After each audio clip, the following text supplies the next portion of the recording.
우리 지난 시간 그 레위기 25장까지 이제 함께 살펴보았는데 오늘 읽어야 될 레위기 26장은 1장부터 25장까지의 그 내용을 따르면 복을 주겠다.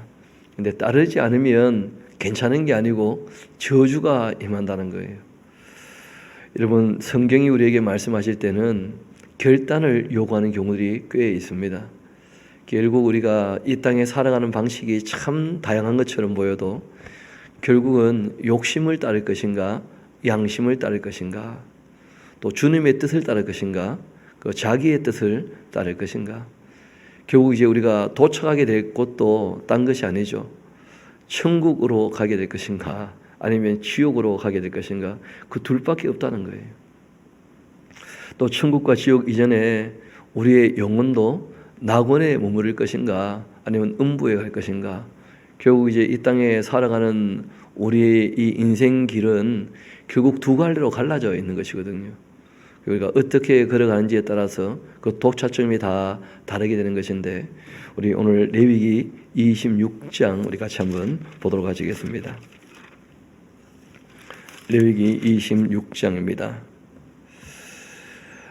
너희는 자기를 위하여, 항상 성경이 우리에게 하시는 말씀인데, 하나님께서 우리를 위해 주시기 때문에 우리가 주님을 위하여 산다는 것 굉장히 중요하거든요. 그런데 항상 우상을 얘기할 때마다 자기를 위하여 이렇게 말씀하십니다. 너희는 자기를 위하여 우상을 만들지 말지니 조각한 것이나 주상을 세우지 말며 너희 땅에 조각한 석상을 세우고 그에게 경배하지 말라. 나는 너희의 하나님 여호와임이니라. 혹시 무슨 문제가 있나요? 예. 25장. 우리 저기 맞습니다. 죄송합니다. 제가 어제 그 집에 대해서 얘기를 안 하고 땅만 얘기하고 마쳤거든요. 정사님 감사합니다. 우리 다시 죄송합니다. 25장 29절로 올라가도록 합시다. 25장 29절입니다. 그 성벽 있는 성내의 가옥을 팔았다면 판지 만 1년 안에는 물을 수 있나니 곧 그 기한 안에 물으려니와 1년 안에 물으지 못하면 그 성 안의 가옥은 산자의 소유로 확정되어서 대대로 영구히 그에게 속하고 희년에라도 돌려보내지 아니할 것이니라. 그러나 성벽이 둘리지 아니한 촌락의 가옥은 나라의 전토와 같이 물러 주지도 아니할 것이고 희년에 돌려보내기도 할 것이니라. 레위 족속의 성읍국 그들의 그 소유의 성읍의 가옥은 레위 사람이 언제든지 물을 수 있으나 만일 레위 사람이 물으지 아니하면 그 소유 성읍의 판가옥은 희년에 돌려보낼지니 이는 레위 사람의 그 성읍의 가옥은 이스라엘 자손 중에서 받은 그들의 그 기업이 됨이니라. 그러나 그들의 그 성읍주에 있는 들판은 그들의 그 영원한 소유지이니 팔지 못할지니라. 또 너희 형제가 가난하게 되어서 빈손으로 내 곁에 있거든 너는 그를 도와 거류민이나 또 동거인처럼 너와 함께 생활하게 하되 너는 그에게 이자를 받지 말고 내 하나님을 경외하여서 너의 형제로 너와 함께 생활하게 할 것인즉 너는 그에게 이자를 위하여 돈을 구워주지 말고 이익을 위해서 내 양식을 구워주거나 그렇게 하지 말아라. 나는 너희 하나님이 되며 또 가나안 땅을 너희에게 주려고 애굽 땅에서 너희를 인도하여 낸 너희 하나님 여호와이니라. 너와 함께 있는 내 형제가 가난하게 되어서 내게 몸이 팔리거든 너는 그를 종으로 부리지 말고 품꾼이나 동거인과 같이 함께 있게 하고 희년까지 너를 섬기게 하라. 그때는 그와 그 자녀가 함께 내게서 떠나 그 가족과 그 조상의 기업으로 돌아가게 하라. 그들은 내가 애굽 땅에서 인도하여 낸 내 종들이니 종으로 팔지 말 것이라. 너는 그를 엄하게 부리지 말고 내 하나님을 경외하라. 내 종은 남녀를 막론하고 내 사방 이방인 중에서 취할지니 남녀 종은 이런 자 중에서 사올 것이며 또 너희 중에 거류하는 동거인들의 자녀 중에서도 너희가 사올 수 있고 또 그들이 너희와 함께 있어서 너희 땅에서 가정을 이룬 자들 중에서도 그리할 수 있은즉 그들이 너희 소유가 될지니라. 너희는 그들을 너희 후손에게 기업으로 주어서 소유가 되게 할 것이라. 이방인 중에서는 너희가 영원한 종을 삼으려니와 너희 동족 이스라엘 자손은 너희가 피차 음하게 부리지 말지니라. 우리가 이 레위기를 읽을 때도 마찬가지고 창세기부터 차근차근 이게 읽어 나갈 때 그 문화적 배경, 시대적 배경을 우리가 꼭 고려를 해야 됩니다. 무슨 말인가 하니 이미 이스라엘 백성이 애굽에서 나올 때 노예 제도가 있었다는 거예요. 그러니까 이제 그 문화적 배경 안에서 얘기할 수밖에 없는 그 차선책에 대한 표현들, 그 최소한의 그 법칙, 그 약자에 대하여 배려하기 위하여 말씀하시는 법들이 꽤 있다는 거예요. 성경은 노예 제도를 인정하지 않습니다. 창세기 1장에 모든 남자 여자 다 하나님의 형상이고 다 아담의 후손이고 노아의 자손인데 이미 세상이 악해졌으니까 그 어쩔 수 없는 부분이 있다는 거예요. 그래서 그 다음부터 얘기할 수밖에 없는 것이죠. 그 어떤 분이 그 아브라함이란 분이 이복 누이와 결혼하면 되냐? 그 아브라함한테 물어봐야지 나한테 물어보면 어떡합니까? 그 율법으로서는 아니지만 율법이 있기 전 시대였었고 이미 갈대아 우르나 그 하란에서 그렇게 문화적으로 이미 뭐 이복 누이와 결혼하는 것이 일상이었기 때문에 큰 부담이 없었던 거예요. 그래서 성경이 참 놀라운 것은 아브라함이 잘못해도 그 잘못한 내용 그대로를 적고 있는 겁니다. 그렇지만 율법이 있기 전에는 잘못해도 잘못한 것을 알지 못하는 것이죠. 그럼 심지어 이 율법을 그 하나님께 받아 기록했던 모세 같은 분은 자기 아버지하고 어머니가 그 이모하고 조카 관계거든요. 생일 관계. 그렇기 때문에 이 율법을 모세가 이것저것 많은 나라의 어떤 법을 갖고 와서 짜집게 했다 이렇게 보는 것은 말이 안 되는 거예요. 만약 그렇다면 자기의 치부를 그렇게 드러내겠습니까? 하나님께서 여태까지 너희가 애굽에서 400년 넘게 살다 보니까 그렇게 살아왔지만 이제는 내가 이 법을 줄 테니까 이 법을 쫓아 거룩하게 살아라 이렇게 하시는 것이거든요. 그래서 하나님께서 하시는 말씀들이 그 당시 그 시대적 배경을 완전히 무시한 뭐 뜬구름 잡는 그런 얘기를 하시는 게 아니라는 거예요. 그래서 지극히 현실적으로 이 땅에 발을 붙이고 사는 사람들이 그 형편 가운데에서 어떻게 적용할 것인가 하는 것을 배경으로 해서 말씀하신다는 걸 꼭 기억하셔야 예수님께서 율법을 완성하셨다는 것이 무슨 말인지 이해가 되는 것입니다. 그럼 심지어 뭐 환경적 요소로 얘기한다면 그 아담 같은 분은 자기 갈비뼈하고 결혼했잖아요. 그렇지 않습니까? 그러니까 뭐 그런 부분들 가지고 너무 이렇게 따지는 것은 별로 의미가 없는 것이고 율법이 오고 난 다음부터 그 율법을 어겼을 때에는 다 문제가 된다는 거예요. 당연히. 그래서 하나님께서 막 일일이 간섭하시고 또 기도할 때 그런 표현들 쓰던데 하나님 그렇게 하시는 분 아닙니다. 아브라함이 그 사라의 말을 듣고 하갈을 취할 때 하나님 그런 거 안 말리셔요. 그리고 좀 시간이 지나고 난 다음에 너 왜 그렇게 했냐? 하나님이 우리를 인격적으로 대하시고 자유를 충분히 보장해 주시거든요. 우리가 이 말을 할 때 이상한 말들이 입에 붙어가지고 하나님에 대한 오해가 많아졌다는 거예요. 지금 우리가 성경을 읽어나가듯이 하나님께서 한두 번 말씀하시고는 스스로 삼가서 스스로 알아서 하기를 원하시는 부분들이 꽤 많습니다. 그래서 우리가 말씀을 배우는 것이니까요. 그래서 레위기 25장에도 그 사회 윤리 중에 이제 그 사회 복지 보장제도 안식년, 희년, 토지 무르기를 얘기하면서 가옥에 관계된 문제는 어떻게 할 것인가 하고 이제 얘기를 쭉 하고 있는 중에 있는 것인데 우리 이어봅시다. 47절입니다.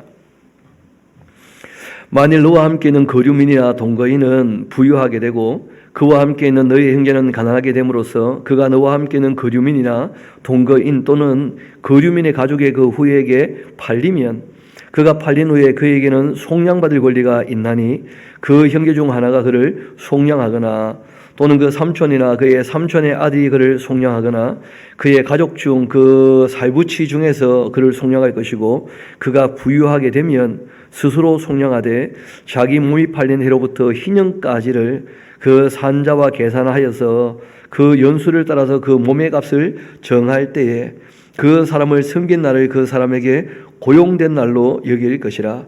만일 남은 해가 많으면 그 연수대로 팔린 값에서 속량하는 값을 그 사람에게 도로 주고 만일 희년까지 남은 해가 적으면 그 사람과 계산하여 그 연수대로 속량하는 그 값을 그에게 도로 줄지며 주인은 그를 매년의 삭군과 같이 여기고 내 목전에서 음하게 부르지 말지니라. 그가 이같이 속량되지 못하면 희년에 이르러는 그와 그 자녀가 자유하리니 이스라엘 자손은 나의 종이 됨이라.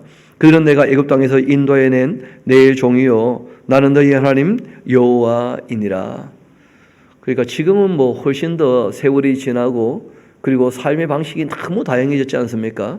이 당시에는 뭐 농사 짓는 것, 그 다음에 목축하는 것 이외에는 별로 없었으니까요. 지금은 산업이 너무 다양해졌기 때문에 우리가 연금제도 같은 것이 훨씬 발전된 그 사회보장제도이고 복지제도이죠.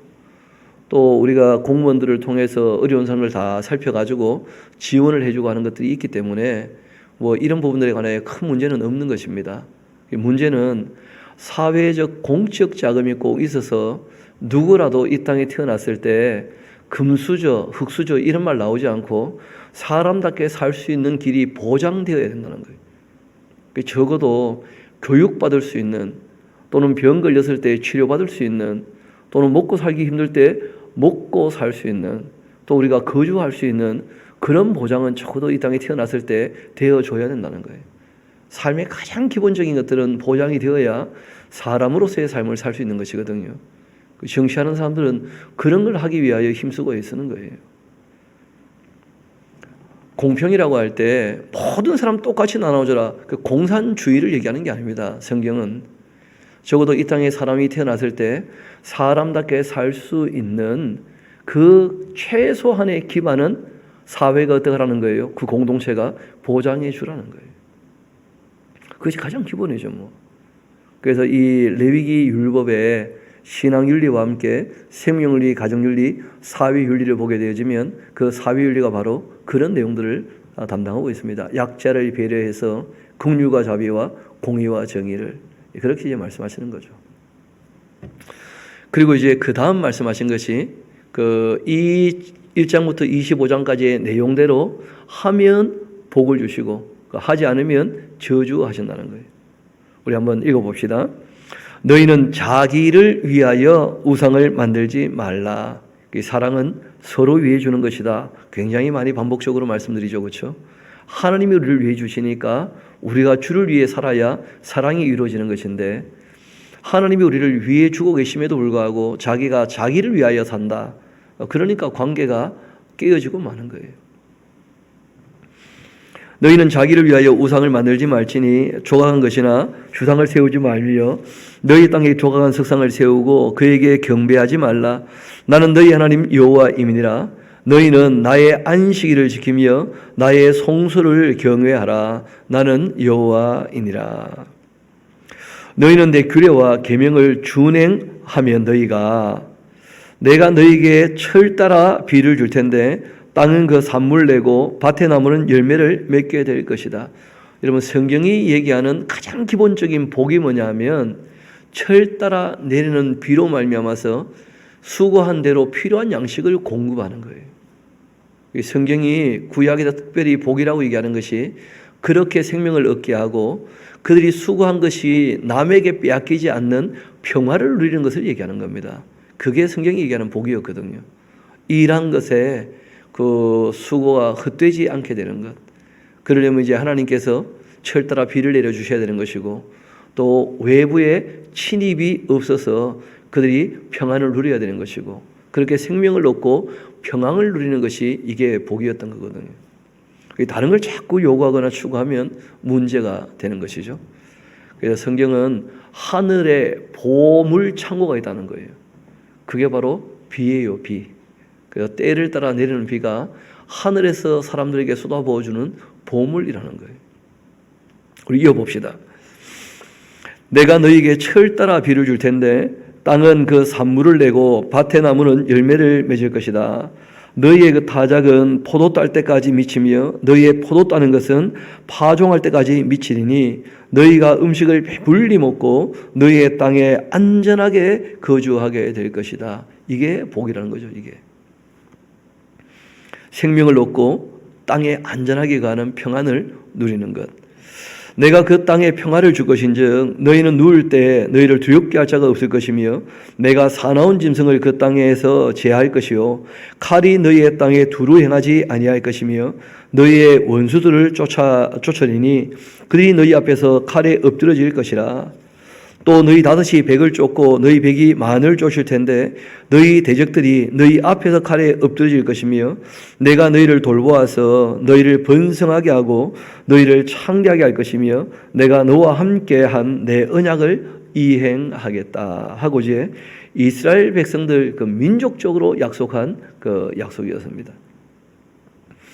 너희는 오래 두었던 묵은 곡식을 먹다가 새 곡식으로 말미암아 묵은 곡식을 치우게 될 것이며 내가 내 성막을 너희 중에 세우리니 내 마음이 너희를 싫어하지 아니할 것이며 나는 너희 중에 행하여 너희의 하나님이 되고 너희는 내 백성이 될 것이니라. 나는 너희를 애굽 땅에서 인도하여 내어 그들에게 종되었던 것을 면하게 한 너희의 하나님 여호와이니라. 내가 너희의 그 멍에의 빗장을 부수고 너희를 바로 서서 걷게 하였느니라. 여기까지가 이제 복에 대한 내용이에요. 여러분 그런데 뭐 미리 잠깐 뒤로 가보면 아시겠습니다만은 46절까지 쭉 내용이 대부분 다 어떤 내용이냐면 저주에 관계된 내용이에요. 그러니까 복이 많습니까? 저주가 많습니까? 저주가 훨씬 많죠. 그 이유는 저주를 받지 말라고 하나님께서 잔소리처럼 하신 거예요.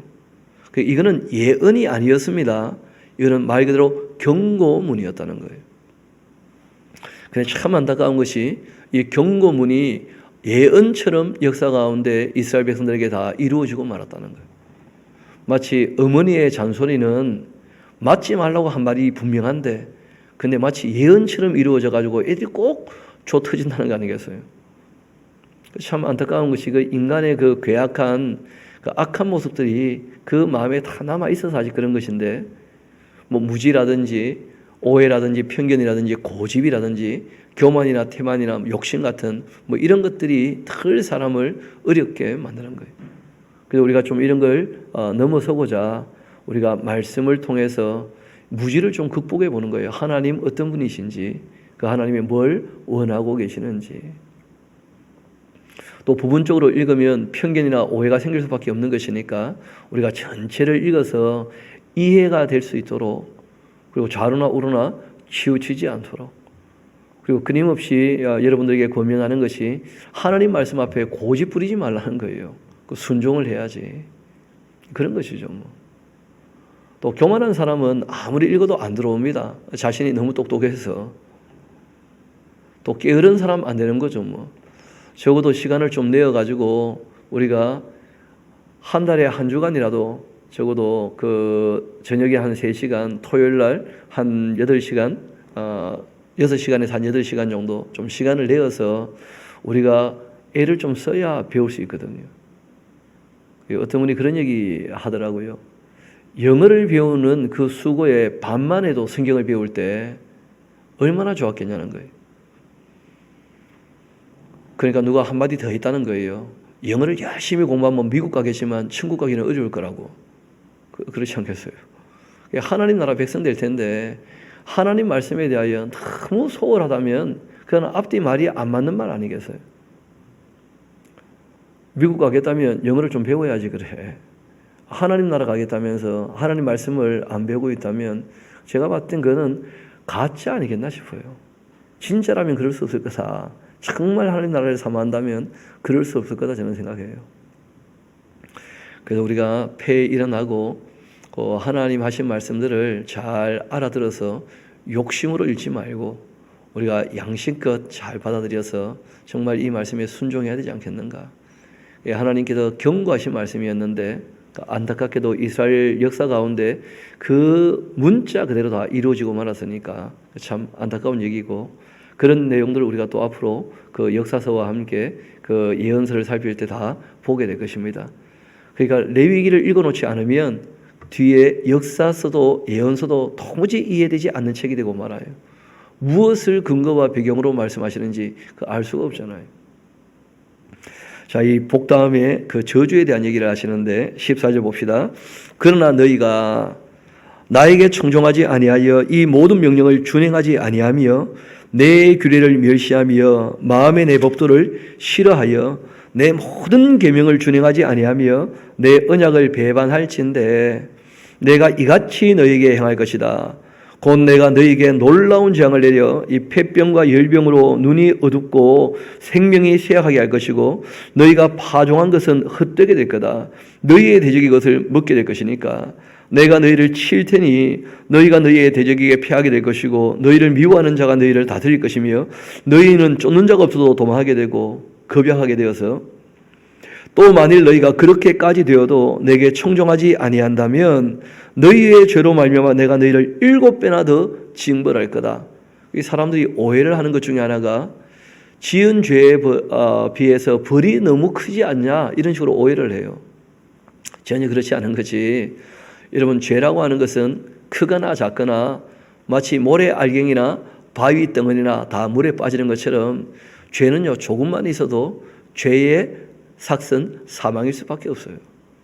하나님께서 안 죽이고 살려주시는 것도 알고 보면 다 은혜에 속해 있는 것이거든요. 오래 참고 기다리시면서 이렇게 7배나 더 징벌하는 것은 벌을 하는 것 자체가 목적이 아니에요. 그 벌을 받고서라도 어떻게 하라는 거예요? 깨닫고 돌아오라는 거예요. 하나님께서는 돌아오기를 원하시는 것이지 때리는 것 자체를 목적으로 하지 않으시거든요. 그리고 돌아왔다 손치더라도 하나님께서 벌을 면하지 않으시는 이유가 있어요. 그렇게 벌을 받아서 선이 딱 그어져야 다시 죄 짓는 쪽으로 가지 않게 된다는 거예요.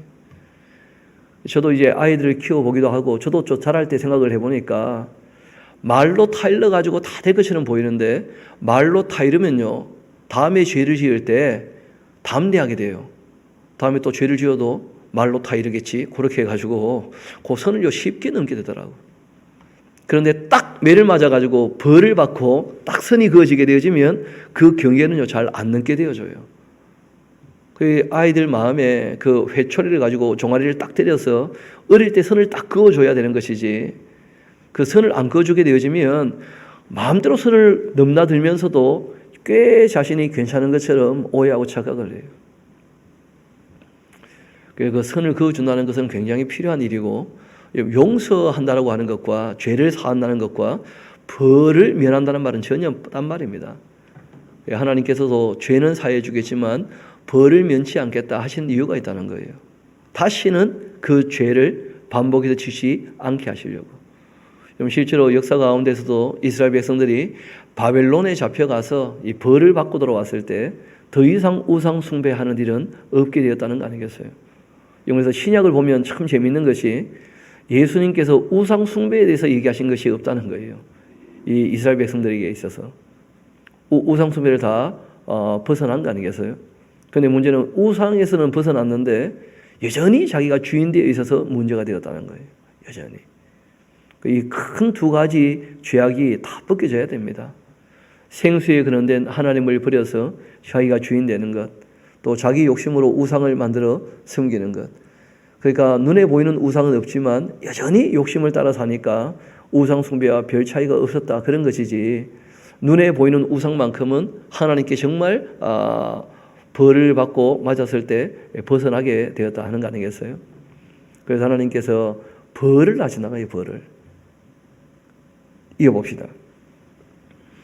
18절 또 만일 너희에게 그렇게까지 되어도 내게 청종하지 아니하면 너희의 죄로 말미암아 내가 너희를 7배나 더 징벌하겠다.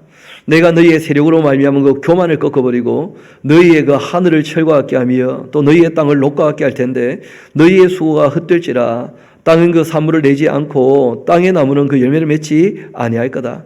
너희가 나를 거슬러 내게 청종하지 아니할진대 또 내가 너희의 죄대로 너희에게 7배나 더 재앙을 내릴 것이다. 다 돌아오라고 하나님께서 때리시는 거거든요. 내가 들짐승을 너희 중에 보낼 텐데 그것들이 너희의 자녀를 움키고 너희의 가축을 멸하며 너희의 수요를 줄일 것이다. 너희의 길들이 황폐할 것이다. 이런 일을 당해도 너희가 내게로 돌아오지 않고 내게 대항할진대 나하고 나도 너희에게 대항하여 너희 죄로 말미암아 7배나 더 칠 것이다. 하나님이 오래 참으시는 거예요. 죄의 삭은 사망인데 때리면서 돌아오라고 하시는 것이니까요. 실제로는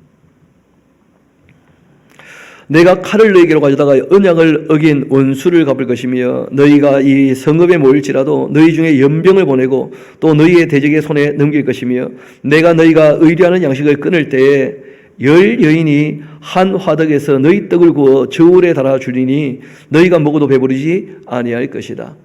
여러분 요한계시록 보면 흰말 붉은 말 다음에 검은 말 손에 뭐가 있습니까? 저울이. 기근을 얘기하는 것이거든요. 레위기 26장 26절에 그 이미지가 나오는 거예요. 10 여인이 한 화덕에서 떡을 구워가지고 똑같이 나눠야 되니까 저울에다가 그 빵을 달아서 나누어주는 참 끔찍한 기근을 얘기하는 거예요. 그렇게 먹어봤자 먹어도 배부르지 않습니다. 풍요로우면 왜 저울에 달아주겠습니까? 그래. 너희가 이같이 될지라도 내게 청종하지 않고 내게 대항할진대 내가 진노로 너희에게 대항하되 너희 죄로 말미암아 7배나 더 징벌할 것인데 그런데 너희가 아들의 살을 먹게 되고 딸의 살을 먹게 될 것이며 내가 너희의 산당들을 헐며 너희의 분향단들을 부수고 너희의 시체들을 부서진 우상들 위에 던지고 내 마음이 너희를 싫어하게 될 것이다. 내가 너희의 성읍을 황폐하게 하고 너희의 성소들을 황량하게 할 것이며 또 너희의 향기로운 냄새를 내가 흠양하지도 않고 그 땅을 황무하게 할 것이다. 거기 거주하는 너희의 그 원수들이 그것으로 말미암아 놀라게 될 것이고 내가 너희를 여러 민족 중에 흩을 것이며 또 내가 칼 빼어 너희를 따르게 하리니 너희 땅이 황무하며 너희의 성읍이 황폐하게 될 것이다. 하나님께서 말씀하신 율례와 법도를 따라 살지 않는데 그들이 하나님께 흠양하는 제사라고 받으시겠냐는 거예요. 율법을 듣지 않는데 그 기도를 들으시겠냐는 거예요. 하나님의 말씀을 따라 살지 않는 그 기도는 아무 의미가 없어요. 율법을 듣지 않는 사람의 기도는 그 자체가 가증한 것이니까. 이어봅시다. 34절 너희가 원수의 땅에 살 동안에 너희의 그 본토가 황무할 것이므로 땅이 안식을 누릴 것이라. 그때 땅이 안식을 누리게 될 테니 너희가 그 땅에 거주하는 동안 너희가 안식할 때 땅이 쉬지 못하였으나 그 땅이 황무할 동안에는 쉬게 될 것이다. 너희 남은 자에게는 그 원수들의 땅에서 내가 그들의 마음을 약하게 하리니 그들은 바람에 불린 잎사귀 소리도 놀라 도망하기를 칼을 피하여 도망하듯 할 것이고 쫓는 자가 없어도 엎드러질 것이라. 그들은 쫓는 자가 없어도 칼 앞에 있음 같이 서로 짓밟혀 넘어지리니 너희가 원수들을 맞설 힘이 없을 것이고 너희가 여러 민족 중에서 망하리니 너희의 원수들의 그 땅이 너희를 삼킬 것이다.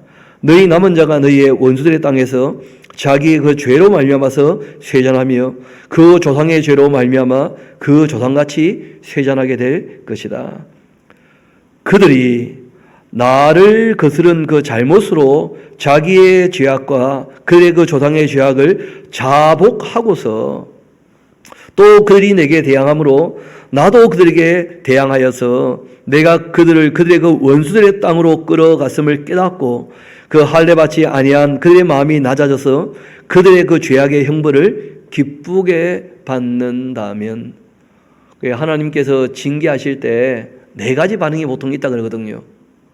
대어들거나 도망가거나 무시하거나 다 죽습니다. 버림받고. 한 가지 살 길이 있어요.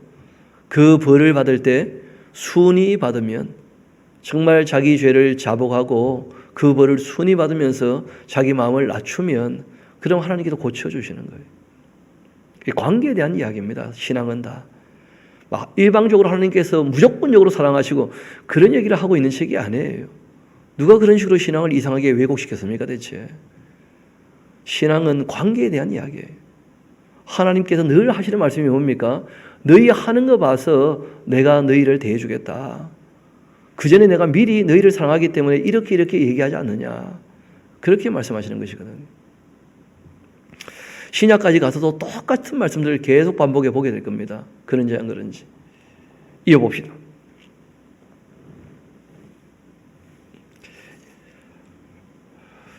41절 나도 그들에게 대항하여 내가 그들을 그들의 그 원수들의 땅으로 끌어갔음을 깨닫고 그 할례 받지 아니한 그들의 마음이 낮아져서 그들의 죄악의 형벌을 기쁘게 받는다면 내가 야곱과 맺은 내 언약과 이삭과 맺은 내 언약을 기억하며 아브라함과 맺은 내 언약을 기억하고 그 땅을 기억하리라. 그들이 내 법도를 싫어하며 내 규례를 멸시하였으므로 그 땅을 떠나서 사람이 없을 때에 그 땅은 황폐하여 안식을 누리게 될 것이고 그들은 자기 죄악의 형벌을 기쁘게 받게 될 것이다. 그런즉 그들이 그들의 그 원수들의 땅에 있을 때 내가 그들을 내버리지 아니하며 미워하지 아니하며 아주 멸하지 아니하고 그들과 맺은 내 언약을 폐하지도 아니하리니 나는 여호와 그들의 하나님이 됨이니라. 내가 그들의 그 하나님이 되기 위하여 민족들이 보는 앞에서 애굽 땅으로부터 그들을 인도하여 낸 그들의 그 조상들과의 그 언약을 그들을 위하여 기억하리라. 나는 여호와이니라. 하나님께서 언약을 누구를 위해 기억하신다는 거예요? 그들을 위하여서. 하나님이 우리를 위해 주신다는 걸 꼭 기억하셔야 돼요. 아니 그 독생자까지 보내주신 거 아니겠어요? 그 아버지와 아들이 성령까지 보내주셨는데 여러분 실제로 하나님의 은혜의 선물이 예수 그리스도 아닌가요? 그 선물이잖아요, 선물. 또 성령 하나님, 그 하나님이 감동하셔서 기록하셨던 성경, 우리에게 너무 소중한 선물들이 있지 않습니까? 그리고 가장 근원적인 선물은 우리 생명 자체 아니에요. 우리는 그냥 흙인데 어떻게 보면 우리가 생명을 얻게 된 거 아니겠습니까? 우리의 가장 궁극적인 그 은혜의 선물은 우리가 하나님 나라를 건설하는 게 아니잖아요. 예수님께서 우리가 거처할 처소까지 다 준비하시고 우리를 부르신다고 말씀하시잖아요. 하나님께서 우리에게 다 은혜로 선물로 주시는 것이거든요. 정말 우리를 위해 주시는 분이에요. 그래서 우리가 주를 위하여 산다 하는 것이 너무나 합당한 것이죠. 거듭난 사람이라면. 그래서 하나님께서 말씀하십니다. 그들을 위하여 내가 다시 기억하겠다. 나 여호와의 말이다. 이것은 여호와께서 시내산에서 자기와 이스라엘 자손 사이에 모세를 통해 세우신 규범과 법도와 율법이었다 하고 이제 일단락이 되었죠, 그렇죠? 여러분 어떤 모임이나 그 큰 모임이 있으면 그 회니까 회칙이 있는 거예요, 회칙. 그러니까 이 레위기는 어떻게 보면 하나님의 그 구약 교회죠, 그렇죠? 광야 교회, 구약 교회의 그 회칙인 거예요, 회칙. 회칙 제일 마무리에 부칙이라는 게 붙지 않습니까? 부칙은 대부분 다 회비에 대한 내용이죠. 뭐. 그래서 이 27장이 바로 그 부칙, 회비에 대한 내용이에요. 한번 봅시다. 여호와께서 모세에게 말씀하여 이르시되 이스라엘 자손에게 말하이르라. 만일 어떤 사람이 사람의 값을 그 여호와께 드리기로 분명히 소원하였다면 너는 그 값을 정할지니 너가 정한 값은 20살로부터 60살까지 남자면 성소의 세겔로 은 50세겔로 하고 여자면 그 값을 30세겔로 하며 5살로부터 20살까지는 남자면 그 값을 20세겔로 하고 여자면 10세겔로 하며 1개월부터 5살까지는 남자면 그 값을 은 5세겔로 하고 여자면 그 값을 은 3세겔로 하며 60살 이상은 남자면 그 값을 15세겔로 하고 여자는 10세겔로 그렇게 하라. 그러나 이 서원자가 가난하여 내가 정한 값을 감당하지 못하게 된다면 그를 제사장 앞으로 데리고 갈 것이고 제사장이 그 값을 정해주라는 거예요. 그 서원자의 그 형편대로 값을 정할지니라. 하나님께서는 기계적으로 사람을 대하지 않으십니다. 원칙은 있으되 항상 약한 사람을 배려해서 말씀하시는 거예요. 이어봅시다. 사람이 서원하는 그 예물로 여호와께 드릴 것이 가축이라면 여호와께 드릴 때는 다 거룩하니 그것을 변경하여서 우열감 바꾸지 못할 것이고 혹 가축은 가축으로 바꾸면 둘 다 거룩하게 될 것이다. 부정하여 여호와께 예물로 드리지 못할 가축이면 그 가축을 제사장 앞으로 끌어갈 것이고 제사장은 우열간의 값을 정할지니 그 값이 제사장이 그 정한 대로 될 것이고 만일 그가 그것을 물으려면 너가 정한 값에 그 5분의 1을 더해라. 속건제처럼 하나님께 이미 드려진 것이니까. 만일 어떤 사람이 자기 집을 성별해서 여호와께 드리려 한다면 제사장이 그 우열간의 값을 정할지니 그 값은 제사장이 정한 대로 그렇게 될 것이고 만일 그 사람이 자기 집을 물으려면 너가 값을 정한 돈에 그 5분의 1을 더할지니 그리하면 자기 소유가 될 것이다. 그 제사장 보고 그렇게 하라고 하신 이유는 뭐냐면 제사장은 11조를 가지고 먹고 살잖아요. 레위인도 마찬가지고. 하나님께서 삶을 보장했으니까 딴 욕심 부리지 말라는 거예요. 그런데 이런 사람들이 이제 욕심을 부리게 되어지니까 예수님 당시에 성전에서 관리하는 모든 사람들이 강도의 굴렬로 만들었던 거 아니에요. 진짜 악당 중에 악당들이었죠. 만일 어떤 사람이 자기 기업된 밭 얼마를 성별하여서 여호와께 드리려 하면 마지기 수대로 내가 값을 정하되 보라 한 호멜지기에는 은 50세겔로 계산할지며 만일 그가 그 밭을 희년부터 성별하여 드렸다면 그 값을 내가 정한 대로 할 것이고 그리고 만일 그 밭을 희년 후에 성별하여 드렸다면 제장이 그 다음 희년까지 남은 연수를 따라 그 값을 계산하고 그 정한 값에서 그 값에 상당하게 감할 것이며 만일 밭을 성별하여서 드린 자가 그것을 물으면 너가 값을 정한 돈에 그 5분의 1을 더할지니 그리하면 그것이 자기 소유가 될 것이다. 만일 그가 그 밭을 무르지 아니하려거나 타인에게 팔았다면 다시는 무르지 못하고 희년되어서 그 밭이 돌아오게 될 때에는 여호와께 바친 성물이 되어서 영영이 드린 땅과 같이 제사장 기업이 될 것이며 만일 사람에게 샀고 그 자기 기업이 아닌 밭을 여호와께 성별하여 드렸다면 너는 값을 정하고 제사장은 그를 위하여 희년까지 계산하고 그는 내가 값을 정한 돈을 그날에 여호와께 드려 성물로 삼을지며 그가 판 값은 희년에 그 판 사람 곧 그 땅의 원주인에게로 되돌아 갈지니라. 원래 땅값은 땅값일 수 없다는 것이죠. 그렇죠? 그래서 그 땅에서 나는 소출값을 가지고 늘 그 계산을 하도록 그렇게 이제 말씀하신 겁니다. 또 너가 정한 모든 값은 성소의 세겔로 하되 20게라를 한 세겔로 그렇게 하라. 그리고 오직 가축 중에 처음 난 것은 여호와께 드릴 것이라 소나 양은 여호와의 것이니까 누구든지 그것으로는 성별하여 드리지 못할 것이다. 그 첫 새끼는 무조건 바치는 거예요, 그냥. 그런 이 우열간 가리거나 전혀 그런 게 아니고 첫 것은 다 누구 것이라는 거예요? 하나님의 것이다. 그런 것이죠. 지금은 우리가 목축을 하지 않으니까 이걸 어떻게 적용할 것인가 고민들을 많이 하시더라고요. 보니까 그 마음에 하나님께 사랑을 가지고 정성을 드리면 돼요. 제가 아는 어떤 분들은 자신이 어떤 직업을 가지게 될 때 첫 월급을 하나님께 드리겠다. 그런 친구도 있고 또 어떤 친구는 저한테 그런 얘기를 하더라고. 자기가 알바를 쭉 하고 있는데 그런데 알바를 가지고 이제 돈을 벌었는데 첫 것을 하나님께 드리고 싶은 마음이 있는데 어떻게 하면 좋을지 고민을 한다는 거예요. 그래서 고민하면서 계산이 어떻게 됐냐 물어봤더니 알바비를 가지고 하나님께 첫 것 드리려고 하니까 매주 받는데 이게 참 너무 적고 자기 생각에 그래 자기가 나름대로 결정한 것이 있다는 거예요. 그래서 자기 수준에 맞게 한 이 정도면 되겠다 하고 정한 액수가 있다는 거예요. 거기서 또 차면 첫 것을 하나님께 드립니다. 그러고 싶다면서 어릴 때 이 레위기를 배우면서 하나님이 첫 것을 참 좋아하시는구나 하는 것을 생각하고 하나님 사랑하는 마음에 그러고 싶은 마음이 있다는 거예요. 참 그런 얘기 들을 때 참 기특해 보이죠. 하나님을 사랑하는 마음으로 가장 처음 것을 하나님께 드린다. 그건 너무 아름다운 마음이죠. 이어봅시다. 그것으로는 성별하여 드리지 못할 것이고 만일 부정한 짐승이면 너가 정한 값에 그 5분의 1을 더하여 물을 것이고 만일 무르지 아니하려면 너가 정한 값대로 그렇게 팔아라. 또 어떤 사람이 자기 소유 중에서 오직 여호와께 온전히 바친 모든 것은 사람도 가능하죠. 종이 있을 수 있으니까 그렇죠. 또 가축이든지 간에 또 기업에 바치든지 팔지 못하고 무르지 못한다. 바친 것은 다 여호와께 지극히 거룩함이며 온전히 바쳐진 그 사람은 다시 무르지 못하나니 물으려면 어떻게 됩니까? 반드시 죽이라는 거예요. 그러니까 죽이는 게 목적입니까? 무르지 말라는 겁니까? 사람들이 이걸 또 오해해가지고 죽이는 것을 이 포인트로 보면 이게 큰 오해가 생기는 거예요. 그게 아니고 첫 것을 하나님께 바쳤거나 사람이나 짐승을 하나님께 바쳤다면 하나님께 드려진 것은 물을 생각하지 말라는 거예요. 물을 바야 차라리 어떻게 하라고요? 다 죽일 거라는 거예요. 그러니까 죽이지 말라는 거죠. 무르지도 말고. 그걸 강조하신 거예요. 쉽게 말하면.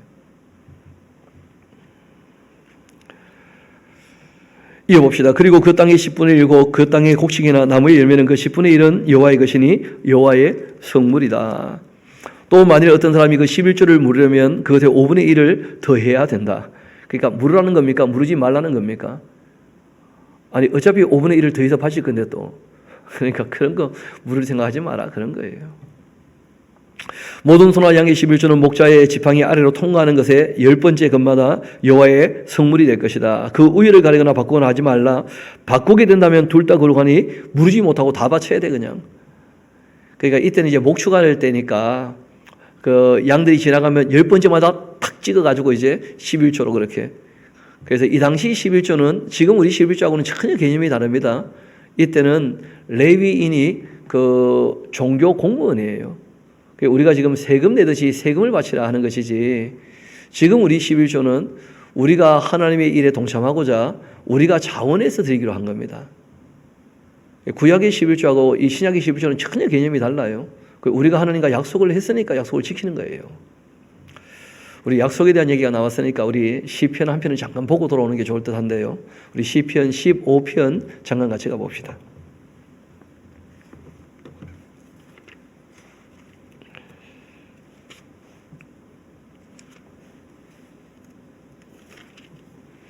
거기 보면 다윗이 이런 시를 적었는데, 여호와여 주의 장막에 머무를 자 누구며 주의 성산에 사는 자 누구겠습니까? 정직하게 행하며 공의를 실천하며 그 마음에 진실을 말하며 그 혀로는 남을 허물하지 않고 그 이웃에게 악을 행하지 않고 그 이웃을 비방하지도 않고 그 눈은 망령된 자를 멸시하며 여호와를 두려워하는 자들을 존대하며 그 마음에 서원한 것이라면 해로울지라도 변하지 아니하며. 하나님과 약속을 했으니까 지켜나가는 것이 옳다는 거예요. 이자를 받들고 돈을 꾸어주지 아니하며 뇌물을 받고 무지한 자를 해하지 아니하는 자이니 이런 일을 행하는 자는 영원히 흔들리지 아니할 것입니다 하고 이제 다윗이 노래를 했던 것이죠. 다윗은 자신이 하나님께서 기름 부어 세운 사람 죽이지 않겠다 그렇게 하나님 앞에 약속을 했잖아요. 그래서 사울 때문에 10년 동안이나 고생했지만 그 사울을 죽일 기회가 여러 번 있었음에도 하나님과 맺은 약속을 지켜나가겠다. 그게 신앙이라는 거예요. 이 땅에서. 우리 다시 이제 본문으로 돌아옵시다. 32절 그 모든 소나 양의 11조는 목자의 지팡이 아래로 통과하는 것에 그 10번째 것마다 여호와의 그 성물이리라. 그 우열을 가리거나 바꾸거나 하지 말라. 바꾸면 둘 다 거룩하리니 무르지 못할 것이다. 이것은 여호와께서 시내 산에서 이스라엘 자손을 위하여 모세에게 명령하신 계명이다. 그렇게 이제 말씀되어 있습니다. 이렇게 이제 레위기가 마무리되었고 이제 민수기로 넘어가게 될 텐데, 이 민수기 하는 책으로 넘어가기 전에 우리 전에도 없었고 후에도 없는 5분 휴식을 하도록 하겠습니다. 책 한 권 끝났으니까. 그리고 이제 한 가지 미리 안내 말씀드리는데, 점심 식사는 12시 반부터 1시까지입니다. 알아서 잘 드시면 되겠고, 그 김밥을 먹고 싶다 오시면 드리겠습니다. 오지 않고 비대면하는 것이 다 잘하시는 것 같고, 그 식사 시간은 그렇게 우리가 정해놨으니까 그런 정도 생각하시면 어렵지 않으리라 여겨집니다. 우리 잠시 쉬었다가 이제 민수기 들어가도록 하겠습니다. 5분 후에 만나 뵙겠습니다.